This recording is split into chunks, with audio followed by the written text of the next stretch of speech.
สบายดีเด้อสบายดีพ่อแม่พี่น้องมื้อนี้เลิกเวียกเลิกงานมาอ้าวไว้ว่าเส้นมื้อนี้กะจิมาต้มป่าเนาะหลังจากเปลี่ยนเสื้อผ้าแล้วเรียบร้อยกะจิมาข้างหม้อฟดแล้วกะจิใส่ผักลงไป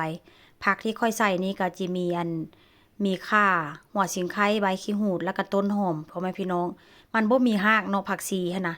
ผักต้นหอมผักชีหั่นล่ะแต่ว่าค่อยก็เลยเอาแต่ต้นกับใบมันใส่เพราะว่าหยัง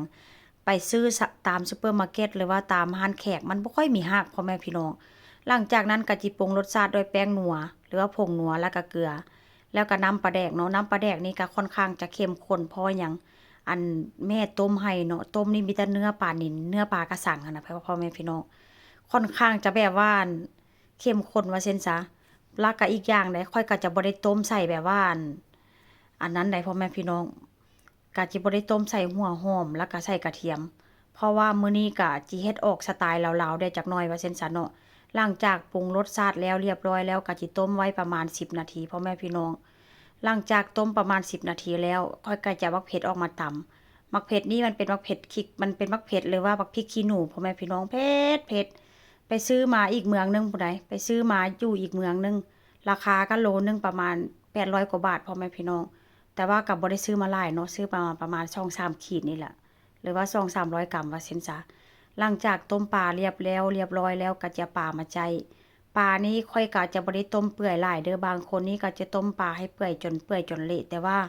ค่อยนี้บ่ค่อยมักปานใดเนาะเวลาค่อยเฮ็ดป่นหรือว่าเฮ็ดน้ำข้าวปอกน้ำข้าวปุ้นน่ะพี่น้องค่อยจะมักให้มีแบบว่าเนื้อปลาหั่นน่ะค่อนข้างจะแบบว่ายังบ่ทันสุกเพราะว่าหยังเขายังจะไปต้มอยู่เนาะถ้าหากว่าต้มอ้าวเปื่อยหลายหั่นนะแล้วเอาเวลาเฮาไปต้มหั่นน่ะพ่อแม่พี่น้องมันก็ค่อนข้างแบบที่ว่าจะเปื่อยว่าซั่นซะเนาะ หรือว่าเอาประมาณที่แบบว่าเฮ็ดป่นเนาะถ้าหากว่าต้มปลาแบบยังบ่ทันเปื่อยปานใดหั้นน่ะเวลาเฮามาคุยกินกับข้าวน่ะพ่อแม่พี่น้องมันก็จะบ่เละปานใดเนาะอันนี้สมักไผมักมันสไตล์ไผสไตล์มันพ่อแม่พี่น้องเอาตามความที่แบบว่ามักไผมักมันว่าเซ็นซะตามความสะดวกอันนี้ข้อยก็สะดวกแบบนี้บางคนก็สิเฮ็ดว่ามาเห็นข้อยเฮ็ดก็สิมีเว้าแบบหั้นแบบนี้มันบ่แม่นพี่น้อง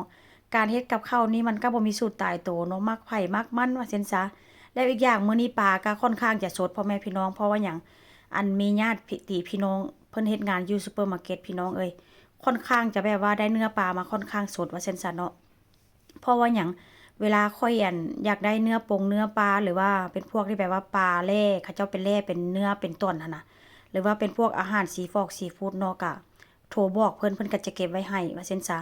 หลังจากที่ตำไปแล้วเรียบร้อยแล้วพี่น้องมื้อนี้ก็สิเอามาผัดนี่ค่อยก็ได้บักพริกมาบักพริกแบบว่า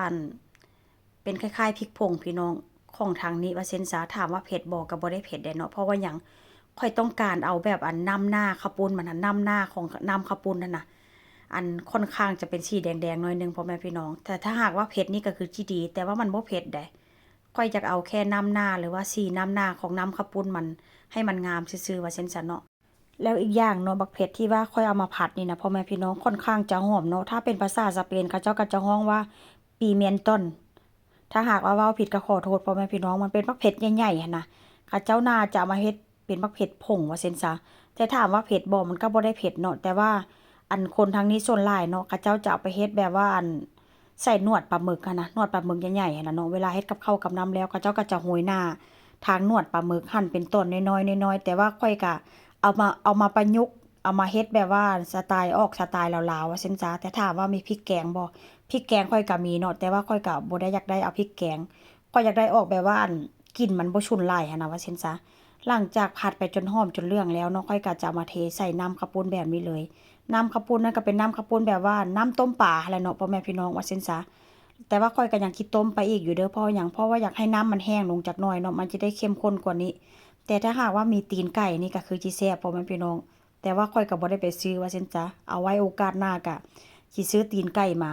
หลังจากนั้นเนาะหลังจากนั้นก็สิมาจัดข้าวปุ้นข้าวปุ้นนี่ก็สิบ่ได้จัดงามปานใดเด้อเพราะว่าหยัง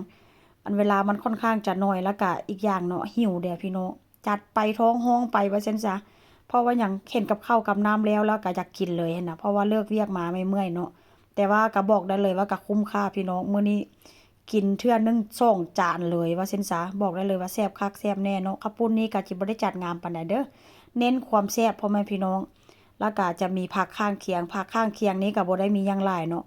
ก็จะมีพวกสะระแหน่หอมลาบแล้วก็สลัดเนาะพ่อแม่พี่น้องก็จะตัดแบบนี้แล้วก็จะมีลวกผักห่มนำว่าเช่นซะมื้อนี้ก็ถือว่าหั่งหิวได้นี่ไหนหิวแต่ว่าก็ยอมจัดหันนะว่าเช่นซะยอมจัดเพราะว่าหยังเห็นมันงามแล้วก็คือสิกินแซ่บกว่าเก่าว่าเช่นซะพ่อแม่พี่น้องค่อยคิดว่าสิกินได้ประมาณ 2-3 มื้อบ่ฮอด 2-3 มื้อซ้ำเฮ็ดมื้อนี้กินมื้อสวยแล้วก็